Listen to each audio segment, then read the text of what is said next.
같이 읽겠습니다. 내가 토설치 아니할 때에 종일 신음함으로 내 뼈가 쇠하였도다. 주의 손이 주야로 나를 누르시오니 내 진에게 화하여 여름 가물의 마름같이 되었나이다. 셀라. 내가 이르기를 내 허물을 여호와께 자복하리라 하고 주께 내 죄를 아뢰고 내 죄악을 숨기지 아니하였더니 곧 주께서 내 죄의 악을 사하셨나이다. 셀라. 그렇습니다.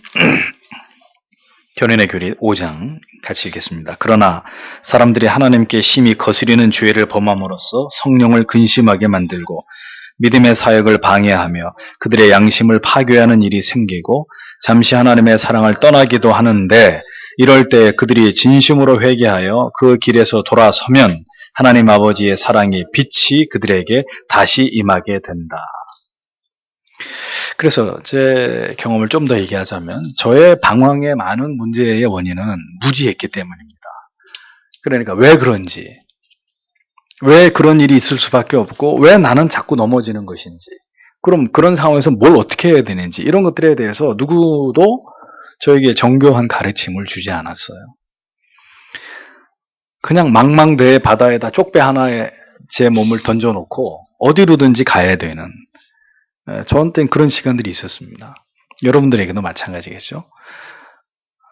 차라리 항해 지도를 주고 손에 쥐어주고 또 항해를 할 수 있는 여건이 갖추어져 있는 그런 배에서 자 이렇게 잘 따라가라. 이 항로를 따라서 이렇게 가면 돼. GPS까지 있어가지고 이렇게 정확히 내가 바로 가고 있는지를 확인하면서 이렇게 할 수 있었더라면 좀 더 수월하게 항해를 했을 텐데, 과거에 한국 교회가 그만큼 복음의 문제를 다룸에 있어서 정교하지 않았다. 벌써 이신칭의 교리가 나온 지가 언젠데 아직까지도 한국 교회는 이신칭의 문제를 가지고 이렇게 왈가왈부하고 있겠습니까? 그러니까 얼마나 한국의 이 기독교의 신학이 교리가 낙후되어 있는지를 보여주는 거잖아요. 그래서 무지는 죄를 낳습니다. 그래서 반복되는 얘기지만 알아야 됩니다. 알아가셔야 합니다. 여러분들이 학점을 따기 위해서 학교에서 공부를 하듯이 마찬가지. 예수를 알아가기 위해서 그 힘든 작업을 지성의 훈련과 헌신을 통해서 알아가는 작업들을 성실하게 이렇게 채워가야 돼요. 수업 시간에 딴짓하면 시험 성적 안 나오고 공부 못하는 건 따놓은 당상이듯이 하나님을 알아가야 되는 그 성실한 시간 속에서 자꾸 딴짓을 하고 세상에서 시간 보내고 엉뚱한 생각하고 그렇게 하면 영적인 낙제생 되는 거예요. 그리고 이제 점점 세월만 흘러가면 무늬만 신자가 되는 거예요. 살아가는 방식은 다 세상 사람처럼 살고, 근데 교회는 다니고, 속은 텅 비어있는, 제일 불쌍한 사람이죠. 이도저도 어떻게 할 수 없는, 왜 사는지도 모르고, 뭘 위해 살아야 되는지도 모르고, 언제나 육신이 하자는 대로 끌려가 버리는, 뒤죽박죽이 돼버리는, 이런 신자가 된다고요. 그래서, 어떤 분이시든지 하나님의 말씀을 펼쳐서 하나님을 알려고 하는 열심에 있어서는 젊은 사람, 나이 드신 분 할 거 없이 열심히 성실히 하나님을 알아가려고 해야 되고, 더 젊은 사람들은 성경만 보지 말고 성경 충분히 읽고, 성경 보지 말랬다고 또 그 말이 아니라 성경 충분히 읽고 더불어서 내 신앙의 지식을 확대시킬 수 있는, 여러분들은 읽고 이해할 수 있는 능력이 아직 젊으니까 그러면 더 깊이 그런 것들을 탐독하면서 알아가려고 해야 돼요. 제가 제일 듣기 싫어하는 말이 열심히 했어? 그 하나님을 알려고 얼마나 노력했어요. 시험 기간에 도서관에 가서 밤새면서 하나님에 대해서 그럼 아무 소리 아무 데다 못하는, 근데 그런 인생들을 보면 참 한심한 거예요. 목사는 학점 따기 위해서 공부는 그렇게 열심히, 취직하려고 입시 준비, 취업 준비는 그렇게 열심히 하면서 자기 영혼의 문제는 왜 그런지 모르겠어요, 목사님. 그럼 뭐 어떻게 해줘요? 그러면 맨날 어떻게 해야 되는지 모르겠다 그러면 어떻게 해주냐고. 예? 다시 얘기해요. 집에 가서 조용한 시간에 성경을 펼쳐놓고 읽으세요. 마음이 뜨거워질 때까지. 그리고 기도하세요. 손을 모으고 이렇게. 응? 손을 이렇게 모으라고요. 이렇게. 그리고 간절히 불쌍히 여겨달라고 나를. 응? 내가 주님 만나지 못하면 내 인생 어떻게 되는 거예요, 하나님. 나를 불쌍히 여겨주세요.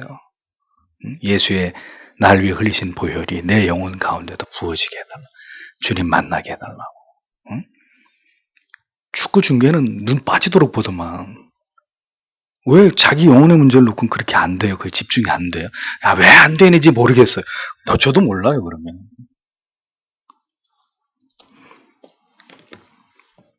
해보세요. 해보세요. 하나님이 여러분들을 도와주시나 안 도와주시나. 응? 그거는 여러분들이 하셔야 되는 문제. 하나님이 다 알아서 해주신다고 천만에. 그건 내가 해야 돼, 내가. 여러분들이 하라고 성경이 말씀하셨어요. 자, 1차는 그렇게 하고 성도의 견해는 5번째입니다. 죄가 어떤 파괴적인 결과를 가져오는지에 대해서 신조는 몇 가지로 설명을 하죠. 첫째, 죄는 하나님의 분노를 촉발한다. 둘째, 성령을 근심케 한다. 셋째, 믿음의 실행을 중단시킨다. 넷째, 양심에 심각한 손상을 입힌다. 다섯째, 잠시 은혜의 지각을 잃어버리게 한다라고 교리는 적시하고 있습니다. 죄는 이렇게 총체적인 신앙의 위기를 가져오고 현저하게 구원의 확신으로부터 멀어지게 하고 지극히 은혜에 대해서 무감각한 상태에 이르게 하는 결정적인 원인이 되는 겁니다. 거듭난 성도조차도 하나님의 뜻을 거스르고 불순종하고 자신이 고집하는 어리석은 길로 갈 수 있습니다. 또 형식적인 회개를 통해서 하나님과 올바른 관계를 회복하지 않은 상태로 은혜를 점점 소진하면서 지루하고 형식적인 신앙생활을 지속하는 권태로움에 빠질 수도 있습니다. 이 모든 것이 죄 가운데 계속 거하고 있고 숨은 죄를 방치하고 있고 그로 인해 하나님께 불순종하고 있기 때문일 수 있다는 사실을 여러분들은 깊이 생각해 보셔야 됩니다. 진정한 회개는 그 열매가 분명히 있어야 합니다. 죄에 번번이 패배하는 자신에 대해서 슬퍼하고 그렇게 나를 무너뜨리는 죄를 혐오하면서 죄와 더불어 치열하게 싸우고자 하는 열망이 그 사람 속에 있어야 됩니다. 자신의 죄를 낱낱이 고백할 뿐만 아니라 그 죄에 대한 심한 영적인 거부감, 역겨움, 미움, 분노 이것을 가지고 죄와 결연히 싸우고자 하는 의지로 충천해야 되는 거예요. 회개가 필요한 이유는 신자에게 회개의 마음을 부어주시는 이유는 죄의 심각성을 분명하게 깨닫게 하심으로 다시는 같은 죄에 넘어지지 않게 하기 위함입니다. 그래서 회개는 여기까지 도달해서 죄와 싸울 힘을 얻고 죄에 대항할 수 있는 변화를 가져오게 되는 진정한 회개가 있고 여기에 이르지 못하는 회개가 있다는 것을 성경은 우리에게 말씀하고 있어요. 하나님의 심판과 징벌에 대한 두려움 때문에 일시적으로 회개하는 회개와 또 외적으로 드러난 죄만 형식적으로 이렇게 회개하고 입으로만 드러난 죄에 대해 형식적으로만 회개하고 계속 반복해서 죄를 지는 이런 거짓된 회개들이 있단 말이죠. 이러한 회개는 진정한 회개라고 볼 수 없는 것입니다. 개가 토한 것을 또 먹듯이 계속 이제 반복되고 있는 하나님이 인정하시는 참다운 회개가 아닌 거죠. 그러므로 심령을 쪼개고 애통하는 마음을 부어주심으로 진지하게 자신이 지은 죄와 대면하고 진정한 회개를 할 수 있도록 도우시는 성령의 은혜가 없이는 진정한 회개조차도 사람의 노력으로는 불가능하다는 것을 올바로 이해할 필요가 있습니다. 그래서 무지한 그리스도인들 중에는 이런 말들을 하는 사람이 있어요. 죽기 전에 회개하면 된대요. 죽기 직전에 모두 회개하고 죽으면 된다는 이런 아주 가벼운 말들을 하죠. 그런 무지한 말은 참된 회개는 성령의 도우심 없이는 불가능하다는 사실을 전혀 올바로 깨닫지 못하고 있기 때문에 가능한 말들입니다. 따라서 그 말은 성립될 수 없는 말이라는 거예요. 성도의 참된 회개도 결국은 그렇게 진실로 자신의 죄를 뉘우쳐 회개하도록 하나님께 간절히 간구하는 기도를 통해서 가능한 것이라는 겁니다. 그러므로 자신의 영혼이 메말라 있고 전혀 마음을 쏟는 참된 회개가 일어나지 않을 때 성도는 결코 그런 상태의 자신의 영혼을 방치해서는 안 됩니다. 그럴 경우 영혼은 돌이킬 수 없는 지경에 이르기까지 침체되고 하나님과 멀어지게 되고 그는 그의 모든 지정의는 불신자와 방불한 수준에까지 내려가게 되고 부패해질 수 있기 때문입니다. 만약에 그러한 상태에 이르러서 결국 돌이키지 못하고 끝끝내 불신자처럼 살아간다면 또한 영혼이 이 지경에 이르렀어도 그저 간헐적으로 교회를 다니면서 형식적인 종교의 생활만으로 만족하게 된다면 그 사람은 틀림없이 불택자일 확률이 대단히 높아지는 거예요. 믿음의 길에서 벗어나서 심각한 죄에 빠지게 되었다면 그가 할 수 있는 일은 무엇일까요?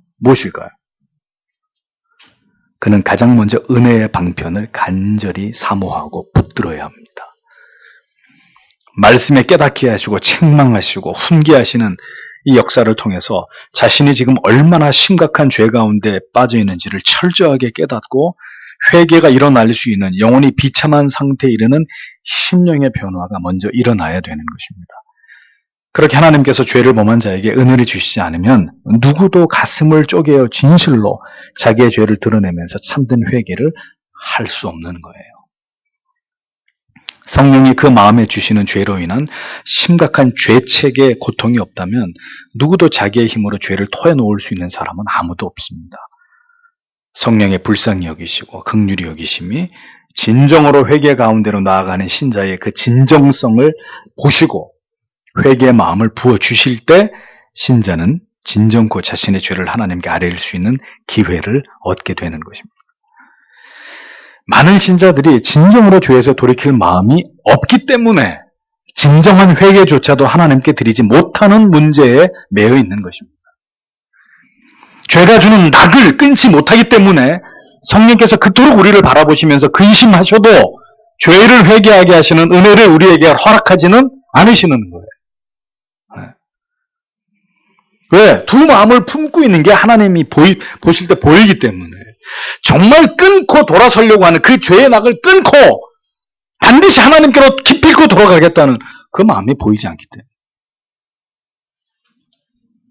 진정한 회개를 하나님께 드리고자 하는 자, 진정으로 그 죄로부터 돌이키고자 하는 마음이 자기 안에 있는지 먼저 확인해 보세요. 그런 죄와 결별코자 하는 결연함도 없이 형식적으로 하는 회개가 진정한 회개일 리 없고 그런 회개로는 고질적인 죄의 문제를, 영적인 침체 문제를 해결할 방법은 없다는 겁니다. 구원도 우리의 노력으로 되지 않으나 우리를 긍휼히 여기셔서 구원의 은총을 베풀어 주시기를 기도해야 하듯이 참된 회개에 이르기를 원하는 자 역시 그가 회개하고자 하는 마음이 진정한 것인지를 하나님께 보여야 하는 것입니다. 하나님은 회개할 마음이 있는 자에게 회개할 수 있는 은혜를 주시는 분이십니다. 전혀 회개할 마음이 없는 사람의 팔을 강제로 비틀어가지고 회개해! 이렇게 만드시는 하나님이 아니에요. 회개하는 자가 은혜의 방편을 통해서 계속해서 하나님의 말씀이 주는 따가운 채찍과 그리고 기도 가운데 부어주시는 견디기 힘든 양심의 가책 속에서 마침내 회개하고 그 죄로부터 돌이키고자 하나님 앞에 엎드려서 간절히 회개할 마음을 주시기를 구하게 될 때 하나님께서는 그 참여하는 자의 마음의 진정성을 보시고 진실로 하나님과 다시 화목하고 친밀하게 되어지기를 갈망하는 그것을 보시고 마침내 그에게 회개의 영을 부어주신다는 거예요. 다윗은 그것을 알았기 때문에 주의 성령을 자신에게서 거두어가지 말아주시고 구원의 기쁨과 감격을 회복시켜달라고 눈물로 기도를 하지 않았습니까? 많은 신자들이 죄의 심각성을 올바로 인식하지 못한 채로 신앙생활을 가볍게 하고 있습니다. 사실은 이 문제가 우리의 영적인 삶에 가장 지대한 영향을 미치는 것을 그리 중요하게 여기지 않고 있습니다. 그렇게 오래 교회를 다니고 많은 말씀을 알고 있어도 치명적인 죄로 넘어지는 목회자들과 성도들을 보십시오. 무엇이 문제일까요? 그들은 모두 죄의 문제, 진정한 회개의 문제를 소홀히 여기고 그것을 간과한 채로 하나님과 친밀함과 그 은혜의 기쁨이 무엇인지를 전혀 체험하지 못하고 경험하지 못한 채로 지적으로만, 습관적으로만 그렇게 종교 생활에 열심을 내면서 교회를 다녔고 그것이 신앙이라고 믿었기 때문에 그냥 어이없이 무너지는 거예요. 어이없이 죄의 유혹 앞에 침몰해버리는 겁니다. 죄는 많은 문제를 야기시킵니다. 우리 몸에도 유해한 술이나 담배, 스트레스 이런 거 누적되면 어떻게 되죠? 건강에 심각한 문제가 일어나듯이 죄의 문제를 간과한 결과와 대가는 우리가 이 땅에서 하나님을 신앙하는 모든 날들에 깊은 영향을 미치기 마련입니다. 구원받은 성도를 할지라도 자신은 하나님께 기뻐하시는 산 제물로 드리라고 얘기합니다. 악한 세상을 본받지 말고 마땅히 품지 말아야 될 죄악된 것들을 버리고 살아갈 때 그의 영혼은 한량없이 부어주시는 하나님의 풍성한 은혜와 하나님의 그 친밀함을 누리면서 그 영혼이 더없이 행복함을 누리게 될 수 있는 것이지, 이런 것들이 전제가 되지 않은데 그냥 저절로 영적으로 충만하고 은혜가 넘치고 기쁨이 넘치는 삶이 가능한 것이 아니라는 거죠. 성도가 죄를 우습게 여기고 은혜를 사모하는 삶을 살아가는 열심을 잃어버린 채로 죄를 가까이 하는 삶을 살아가다 보면 그의 영혼은 급격히 피폐해지고 모든 마음의 혼란과 정죄로 인해서 고통을 당하는 삶을 살게 되어 있습니다. 혼란과 혼돈에 빠져가지고, 그러면 어떻게 해요? 술도 먹고 성도가 담배도 피고 세상에 나가서 오락도 즐기고, 도피처를 찾는 거 아니에요? 괴로우니까. 결국 그렇게 되는 거예요.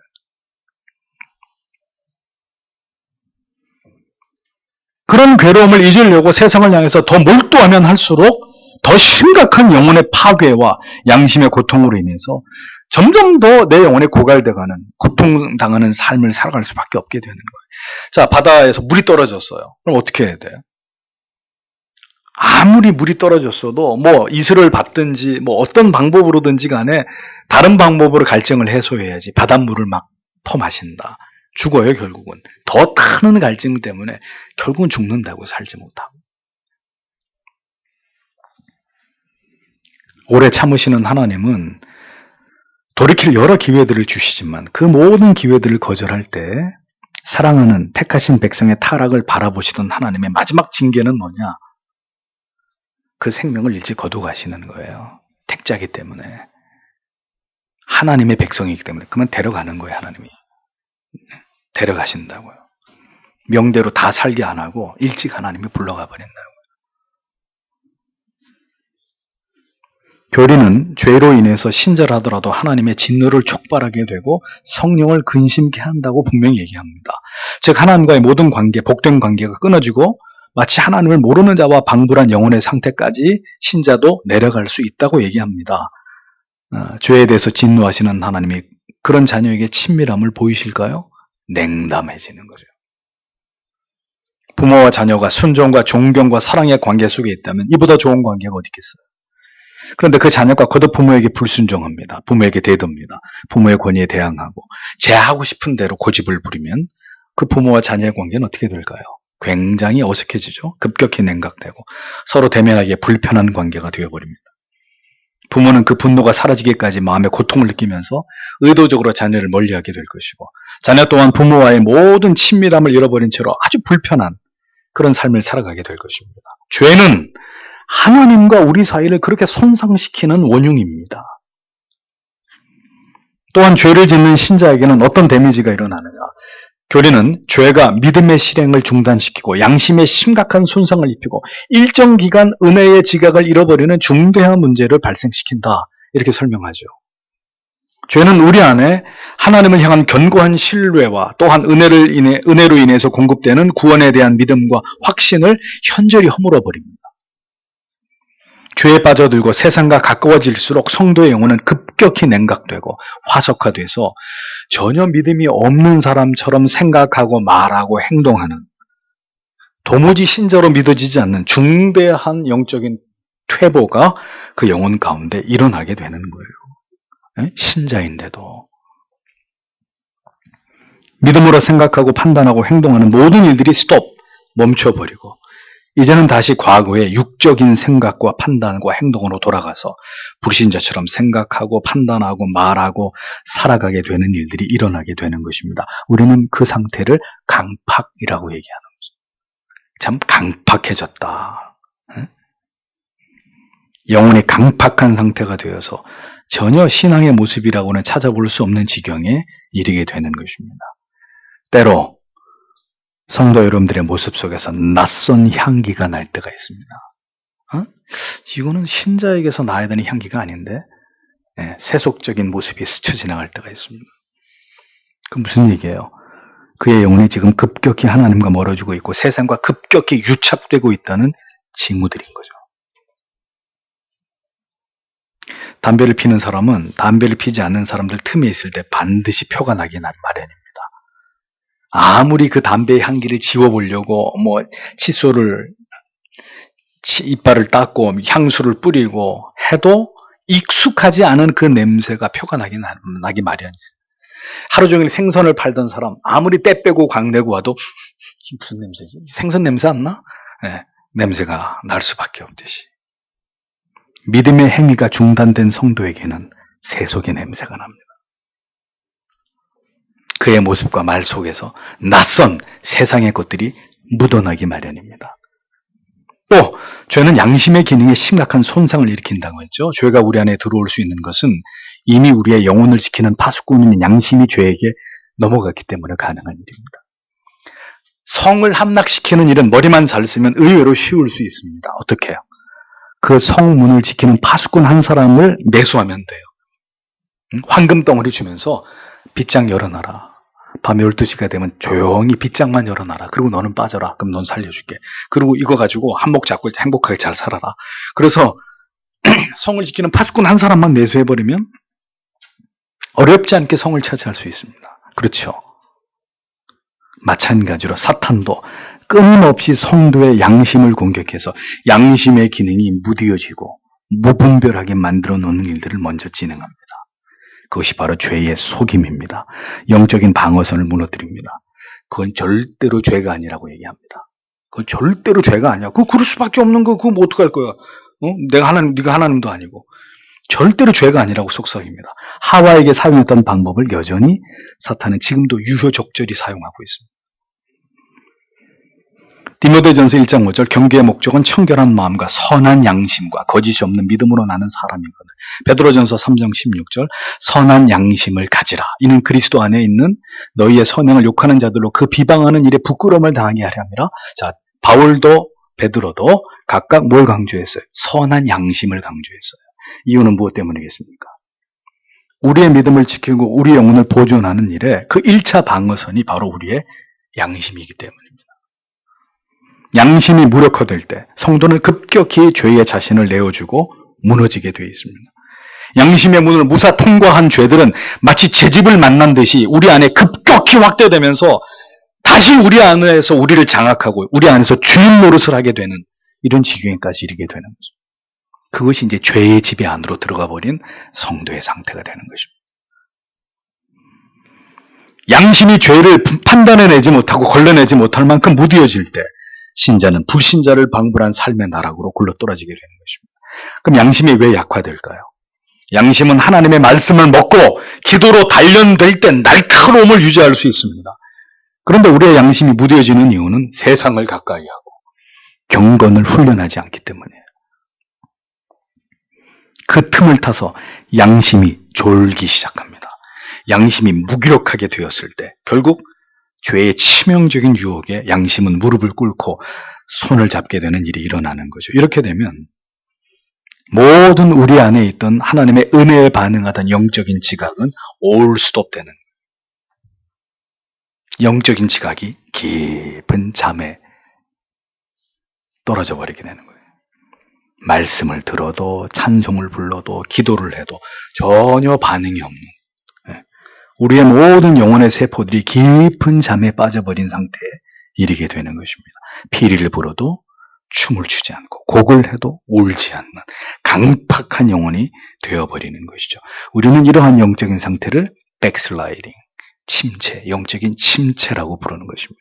뒤로 미끄러져 버렸다라는 말이죠.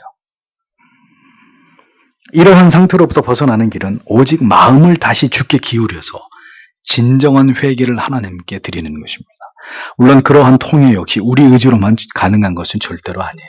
그러나 회개하고 다시 돌이키고자 하는 마음을 가지고 반드시 다시 하나님과 모든 관계를 회복하고자 하는 마음의 결의가 신자 안에는 분명히 있어야 된다는 겁니다. 될 대로 되라. 난 모르겠다. 그 사람은 하나님의 사람, 하나님과의 잃어버린 것을 다시 회복하고자 하는 마음이 전혀 없는 사람이에요. 그 사람이 신자라고 볼 수 없는 거예요. 하나님은 진실로 돌이켜 회개하고자 하는 자를 회개케 하시는 하나님이십니다. 마음을 주께 고정하고 진실로 이 모든 죄로부터 돌이켜 회복하기를 구할 때 그리고 자신의 그러한 겸비한 마음을 하나님께 표현하고 자비와 긍휼을 구할 때 택자에게 향하신 하나님의 끊어진 은혜는 다시 이어지게 되는 것입니다. 그러면서 자신의 그 하나님의 은혜를 갈구하는 마음이 뭘로 나타나는 거예요? 어떤 경우는 금식으로 나타나는 거예요. 지금 내 영혼이 이런 상태인데 돼지같이 먹고 잠을 자고 이게 가당한가? 그래서 자연스럽게 하나님 앞에 금식을 하게 되고 새벽을 깨우게 되고, 예? 이런 역사가 일어날 때 급격히 그 영혼이 회복되는 단계로 접어들게 되는 이런 변화가 일어나는 거죠. 왜? 하나님의 사람이기 때문에. 돌아오는 자를 향해서 꾸짖거나 엄한 얼굴을 보이시는 하나님이 아니십니다. 탕자를 향한 아버지처럼 그 돌이킴과 회개가 진실한 것이고 마음을 쏟아 하나님께 죄를 고백하는 것이라면 하나님께서는 기쁘시게 그 모든 회개를 받으시고 급격히 그의 영혼을 고치시고 회복해 하는 은혜를 부어주시는 인자하신 아버지이십니다. 하나님의 자녀에게는 죄로 인해 멀어짐을 허용하시기도 하지만 다시 깨닫고 돌이켜 회개함으로 돌아올 때는 언제나 두 손 벌려 맨발로 뛰어나가서 돌아오는 그 자식을 품에 안으시는 그 하나님의 무한하신 사랑과 긍휼이 함께 한다는 사실을 신자들은 절대로 잊어버리면 안 됩니다. 지금 하는 이야기에 더하거나 빼면 안 돼요. 근데 여기서 뭘 더하거나 빼려고 하는 건 누가 하는 거예요? 사탄이 하는 짓이에요. 백날 그렇게 해봐라 회복되나? 이건 마귀가 하는 짓이에요. 응? 그리고 그 정도 돼가지고 안 돼. 더 열심히 해. 막 물질도 갖다 바쳐야 돼. 회개하려면 그냥 맨입으로 하나님 해주는 줄 알아? 1000일 동안 새벽기도 여기 자꾸 이제 자기 인간의 의와 노력을 이렇게 가미하는. 자, 이것도 마귀가 하는 짓이에요. 십자가를 바라보고 그 구속의 은혜, 그 인치심 앞에 깊이 감사하면서 이런 사랑을 나에게 베푸셨는데 주님 제가 돌아가야죠. 응? 주님 저를 붙들어 달라고. 날 위해서 어떤 대가를 지불하셨는데 하나님 내가 이렇게 짐승처럼 지금 살아가고 있습니다. 부디 하나님의 은혜가 예수여 나를 불쌍히 여겨주셔서 다시 돌아가게 해달라고. 모든 멀어진 자들이 오늘도 이 말씀을 통해서 하나님께 돌아와서 모든 막혀있고 단절되어 있었던 관계들이 회복되는 은총을 누리게 되시기를 축복합니다. 기도하겠습니다.